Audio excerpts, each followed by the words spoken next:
Hey everyone, I hope everybody is doing amazing today. Welcome to today's video featuring this deck of cards, The Wisdom of the House of Night, a deck published by Potter Style and created by PC Cast and Colette Baron Reed. In this video, I will be showing you the box, I'll be showing you the book, and I'll be showing you the cards. And so this is the box for this deck. It is a hard cardboard box, nice and sturdy. Something got banged, mine got a little bit banged up here, so if you're seeing that, that's not part of the box. It's just not, I'm not sure what happened there. I'm actually surprised to see that, but that is just, I guess, a little bit of damage on my box here. This is what this box is though. Open, slide, close. Pretty blue on the inside. Looks a lot more like mixed with green blue in the way that I'm looking at it, but of course lighting has a lot to do with how things appear. But anyway, so inside the box we have the book and the cards that are sitting nicely snuggled in. Okay, this is the guidebook. It has information on the back, which is really nice. It has information about the creators as well. So it talks about PC Cast and Colette Baron Reed. So I'm not sure where to start here, actually, because this is a deck that is inspired by, if you are unfamiliar, a series of books that are called House of Night or The House of Night. And it's like a vampire series, I believe. There we go, PC, and it's written by PC Cast. So she is the creator of the series of books. I think a lot of us are familiar with Colette Baron Reed, so she is like a deck creator who creates decks. And unfortunately, the illustrator is not credited here, but I'm pretty sure there is somebody else who actually illustrated these cards. And I will try to find that information right now. Right, so that's actually at the back of the book. It's so sad that the artists who actually created the artwork for this deck have very little credit where it is visible, like on the box. I don't see them on the box. I haven't really looked that closely. Oh, there we go. Okay, so we do have designed by Danielle, and then I can't pronounce that, illustrated by Jenna, and there's her last name. So I'm glad at least like at the back of the box they do credit the illustrators, the artists that are responsible for the artistry. That's good at least, but like it's too bad it's not on the front of the box. And again, like on the book, you would think that well, I think I wouldn't know any better than to go and dig, right? So it's kind of sad how I feel what makes a deck is the art. Of course, what's inside in terms of how the cards read, the quality and everything, and the messages in the books, like that's all important. But honestly, like I feel like the number one thing that catches us and gets us to buy a deck and gets us to keep using it is the art. And of course, if the deck doesn't resonate and it's difficult to work with, we're not going to keep using it, no matter how beautiful the art is. But like, it's the art. Like, I'm sorry, but it's like reading cards is a visual thing, and I feel like artists should be credited like a lot more than what I'm seeing here. But that's my little rant, I guess. And I think I'm gonna have a few in this deck, so I'm gonna try to not make them too long. But all right, let's get into the book. So there's timestamps in the description as well if you're gonna want to skip around. But the cover, if you notice, is kind of shiny. You can see a lot of scratches and things on this. It's the same thing with the box. If you notice, like it's a beautiful box, but you can definitely see damage and things. Opening the book, we got that nice continuation of color. The notice the font. There's some artistry in the font. The borders are really nice there. And then we have the contents. And just keep on just take a note of the border, because that is like, I'm going to show you the cards as well.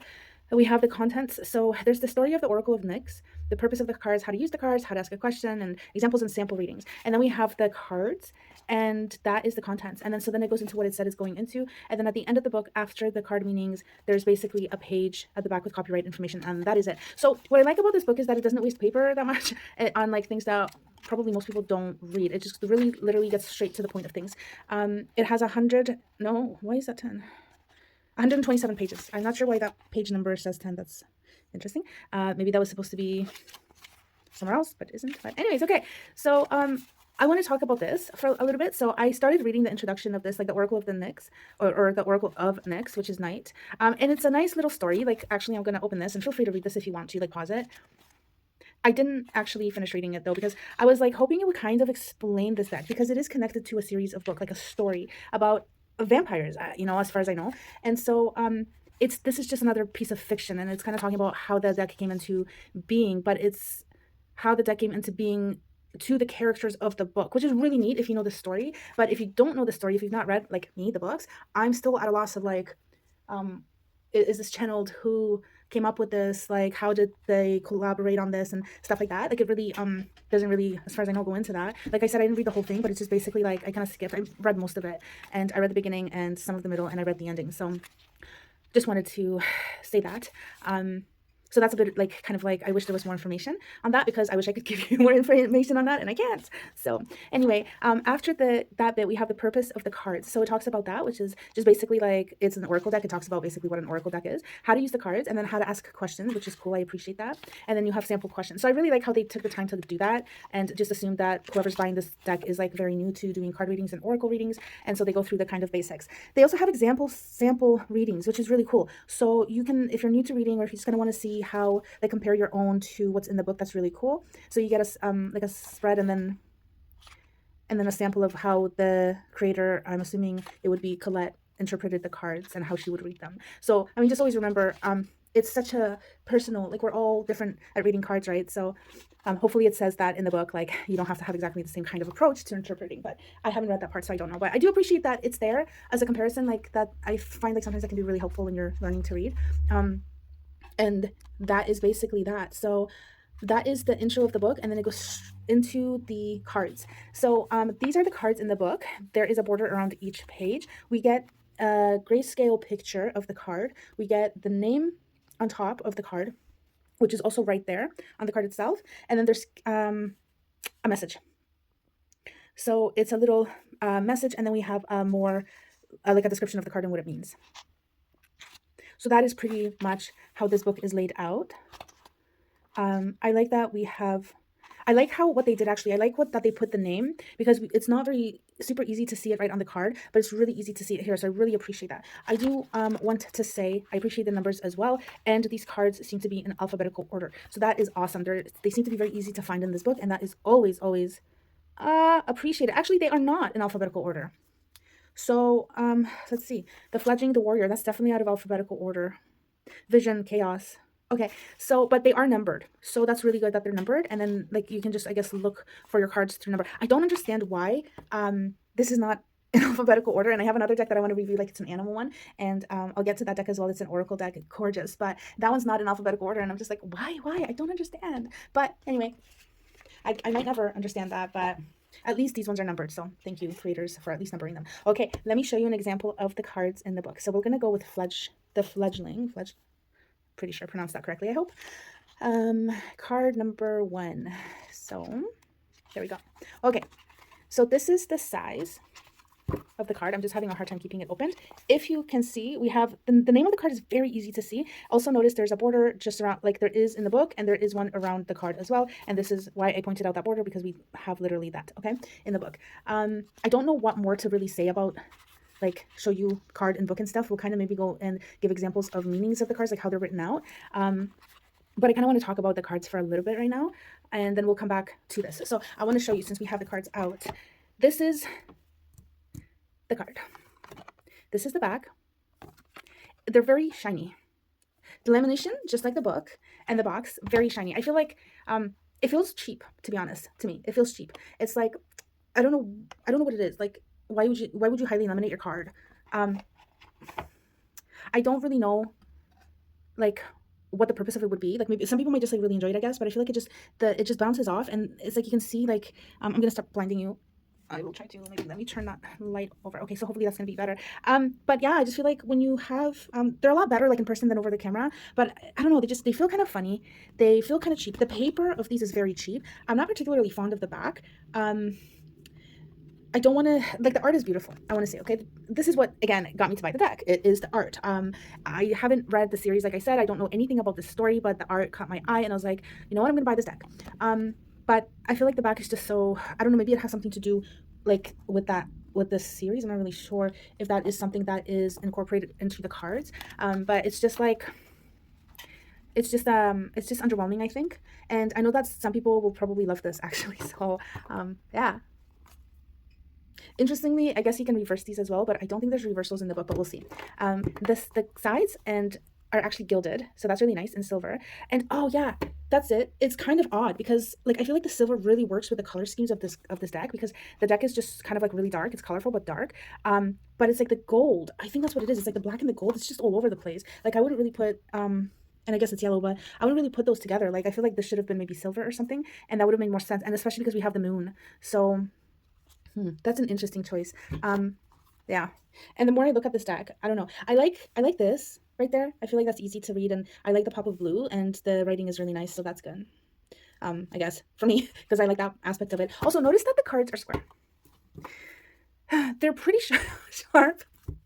I'm serious. Like this is like uncomfortable. They're pretty sharp. I'm scared to kind of use this deck. I've not used it many times because I'm like, they feel very thin. They're not very thick. They have these sharp corners that I feel like are gonna get very busted very easily. Yeah, and the lamination, it's like I feel like they're gonna get scratched very easily just because they have that kind of lamination. Plus they're gilded, and it's like whoever wants the gilding to go away, like never, right? But when you shuffle, they do. But I mean, obviously, I'm not gonna use it because it's gilded, because like why else would I buy it? But yeah, I'm just like, I just feel like these are not very. The quality of them is not great, like, to be honest. At least my edition, I don't know, like maybe there's more publishings of this deck, but mine, not great. Okay, so this is 50 cards, 50, and this deck is pretty thin. And I'm gonna grab another one for comparison here. Okay, so I have another deck here. This is a deck of 40, 48. Let me just double check. Okay, so I have another deck, and it's really kind of hard for me to place this together, but from like just by doing this, actually, this deck, this is the Believe in Your Own Magic deck, if you're familiar with it. This is a 45 card deck. And I have another one here for comparison as well. This is called El Key.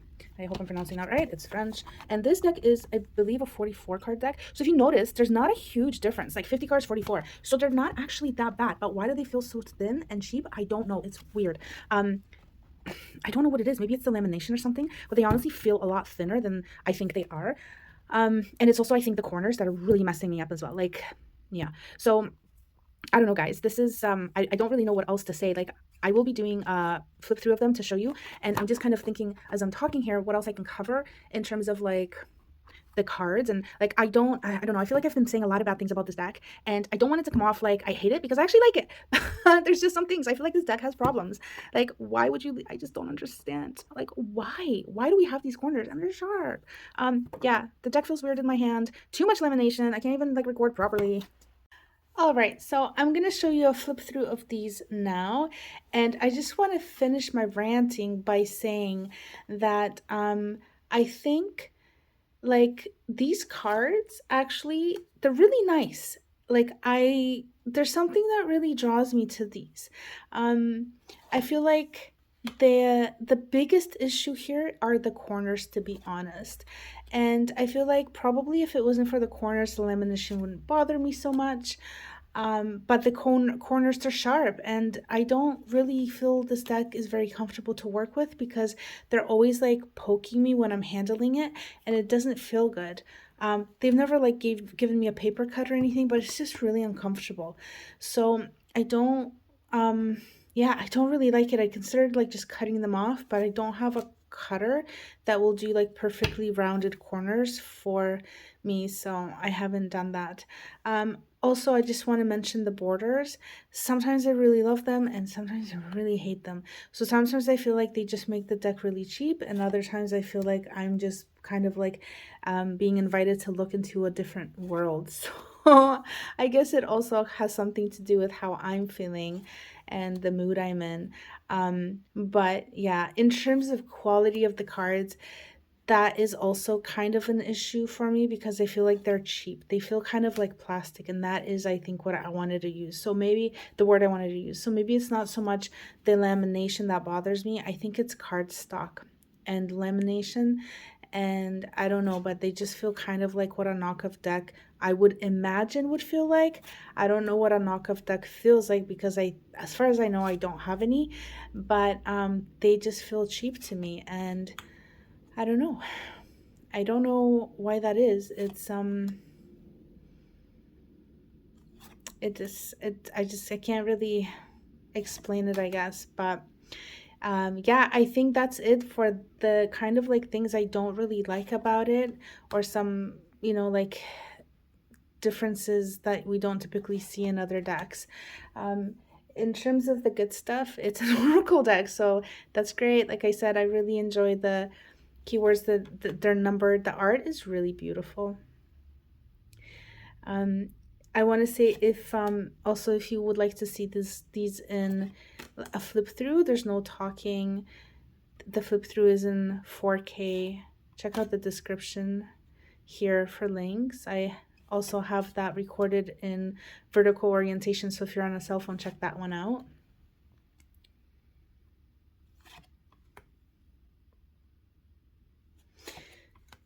Yeah.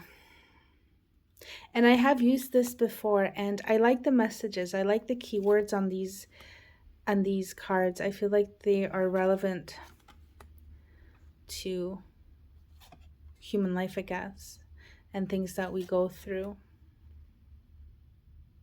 I love that. Success. Congratulations. That's awesome. Beauty. So the idea for the cards I think is awesome.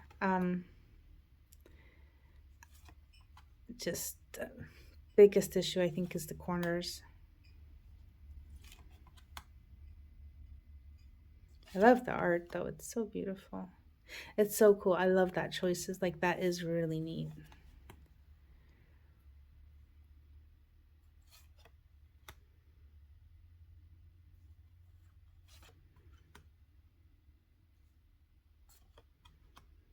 All right. That is card number 50, and that is the back again, once again, for anybody who's interested. So yeah, so I feel like, speaking back to the back, like I don't hate the design itself, but I feel like it doesn't really fit the art style that is in the cards themselves. But I guess to each their own. So yeah, beautiful deck. I'm just really split. Like I probably would give it an 8. Because I love the art on the cards. But yeah. All right. So that's it for the flip through. Let's take a look at the cards. I'm going to show you how they shuffle, and we're going to do a size comparison to a tarot card. Okay. And then we'll do like shuffle, and we'll take a look at what these cards look like in a spread. But this is the size comparison to a standard tarot deck, and let me do it this way, so maybe that might be easier. So these cards are not that large, to be honest, but they're very uncomfortable. Actually, in fact, these images are smaller than what we would have on a tarot deck. This one has slight borders. Let me see if I can get one without those borders.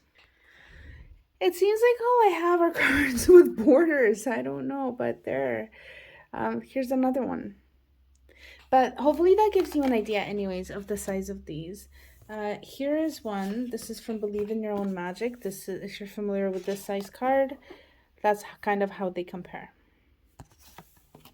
Yeah. So that's a size comparison. Let's do a shuffle. We'll show them in a We'll show them in the reading. Yeah, it just poked me in like my finger and my palm when I started shuffling. Okay. So yeah, so shuffling them is not bad, unless they're hurting you. So that's that. And they're pretty good to shuffle, no issues, like for how they handle.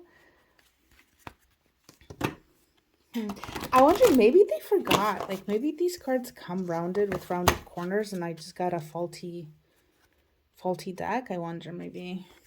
I should actually look into this. But yes, anyway, so that's the shuffle, and I'm going to choose some cards, and we're going to pretend we're doing a reading just so we can get an idea of what these look like in a spread. And I'm going to grab one more. Okay. All right, so oh, that's not in frame. Okay, there we go. I was trying to save you guys the watching me do this. Okay, so that is kind of an idea of what they look like. They're gorgeous cards, I think. Like, I love them. I love the artwork. They present really beautifully. Oh, I think it's the same person they used. I wonder if it's... And I realize you can't see. That's so interesting.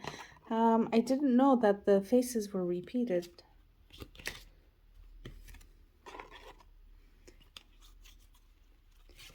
So let's see, well, can we use something else? I'm trying to give you guys like a variety of different, oh, beautiful. Okay. So yeah, they're like, I don't know. I mean, okay, obviously this can be argued, but I don't know who would argue with this. Like, the art's beautiful. This deck is gorgeous. And like I said, the borders, they're not really bothering me right now. Like, I feel like I'm just getting a glimpse into another universe, and I love it. I actually love it. Usually I don't like borders, but when I'm just kind of looking at these cards as they're presented here, it's like, yeah, bring it on. It's really nice. So I don't know, love them or hate them, but this is what they are. Okay, so now that we did that, I wanted to move on and just take a look at examples of these cards and books. So let's take a look at movement. It's represented by a horse that looks to be on the move, which is awesome. I like that. And I do feel like these cards are easy to read with, because I think they are representative of what, for the most part, like, individuality is kind of hard, but understanding, I feel like that's more like opening to things. Chaos, definitely. I feel like there's definitely chaos in that card. Let's take a look at the others here. So we have High Priestess of Water. So I know that can be kind of hard, but the High Priestesses are easy to kind of distinguish. The Fledgling, and then we have Denial. That's really interesting with the Denial. I'm going to look into this card if I remember to. Okay, let's take a look at Movement. I get very distracted very easily. I'm sorry about that. 29. Good thing they're numbered. Thank you. All right, so Movement. This is a time of change and movement and a symbol for wonderful surprises. Ah, love that. Okay. So the message here, if you want to pause that, you can. So the message looks to be pretty easy to follow. If you have been waiting for something, you will soon have clarity. You will get answers you thought would never come, and you will move closer to things that were out of reach before. Perhaps this card predicts a trip that you've always wanted to take. So that makes a lot of sense with the horse, like a trip. The symbol of movement, for movement, can indicate both a change of scene and a real shift in the direction of your life. No matter what this symbol holds for your question, know that wonderful change is now possible. This is the time to make your move. I love it. So to the point, not overly complicated. Really to the point. Let's see. Denial. This is card number 14.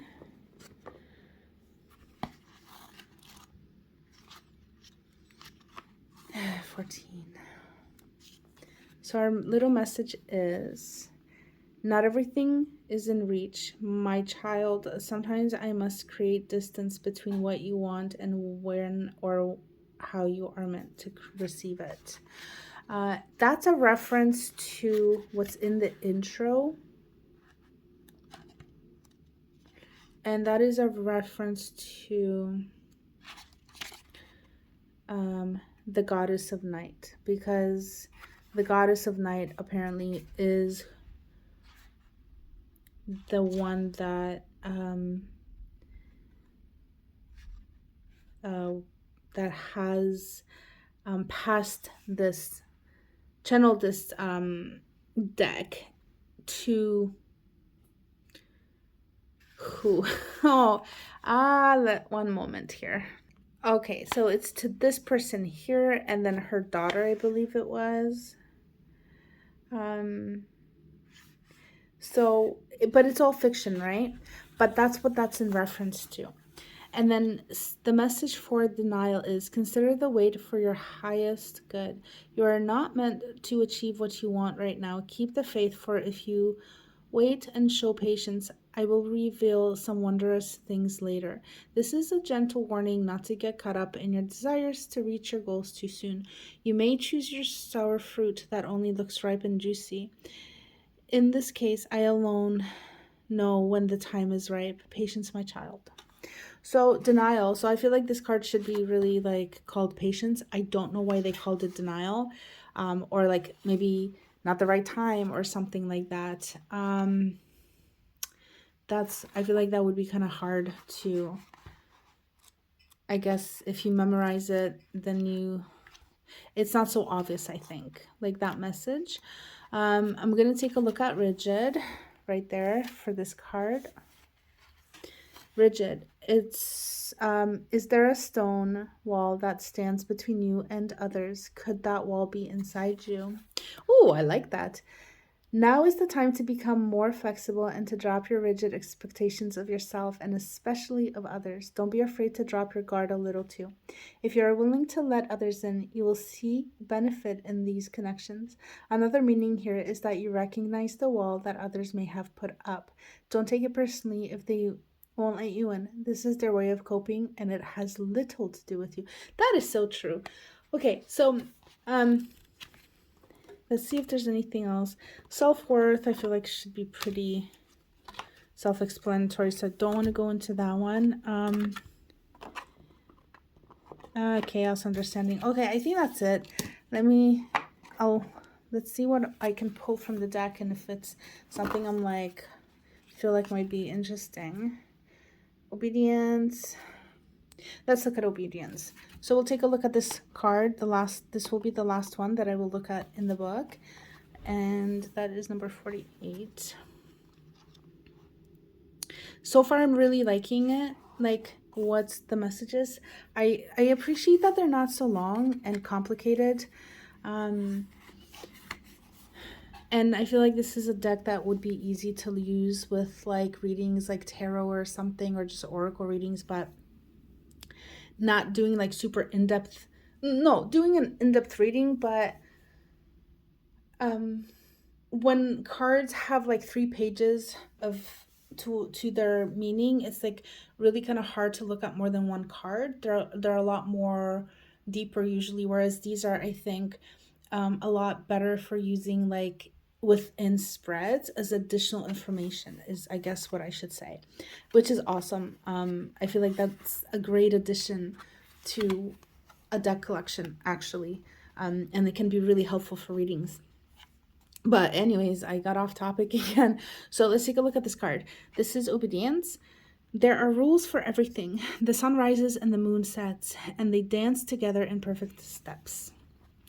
What rules are you considering when you are asked your question?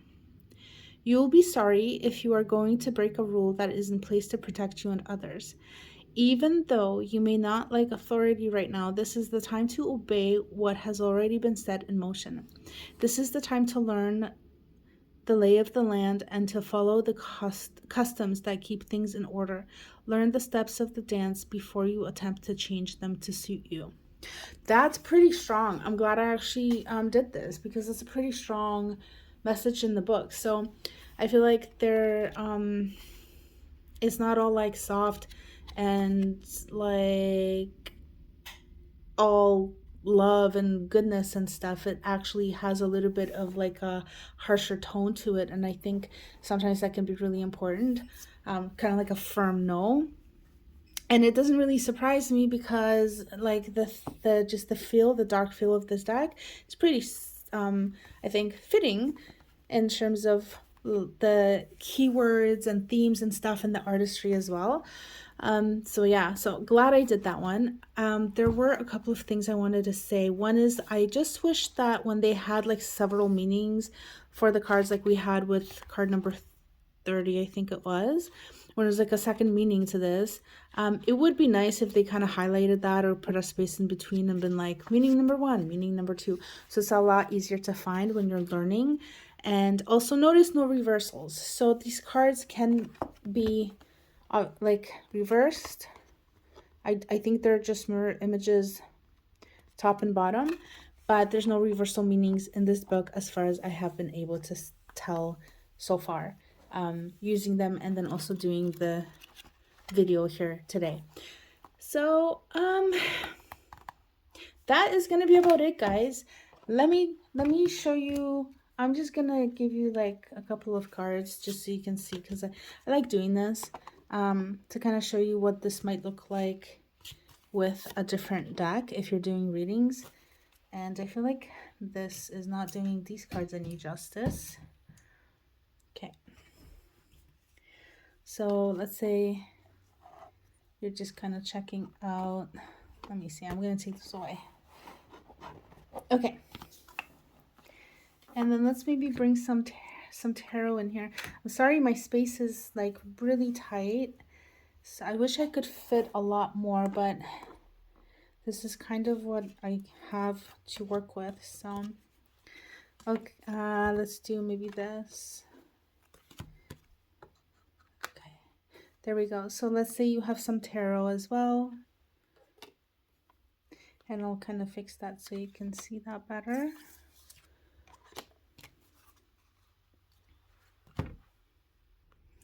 All right, so there you go. Yeah. So that's the deck, guys. Hope you enjoyed it. Feel free to drop any thoughts you might have around this. If you know anything about, if you've read the series, if you're into the books, I bet they're probably really good. But yeah, if you've read any of the books, if you know, if you have information about like anything really in relation to this deck and the books that it had been that this deck is based on, and you want to share that, that would be awesome. That if we could get more information that the book provided, actually, that would be awesome if you feel like sharing that. And if there's any questions, if there's anything I haven't covered and you're curious about, feel free to drop that in the comments and I'll do my best to answer you as well. Other than that, I'm going to leave it here. Thank you so much for being here. Hope you enjoyed the video. And if you have liked, subscribed, commented, or any of that stuff shared, thank you so very much. And I hope to catch you in the next one. Take care.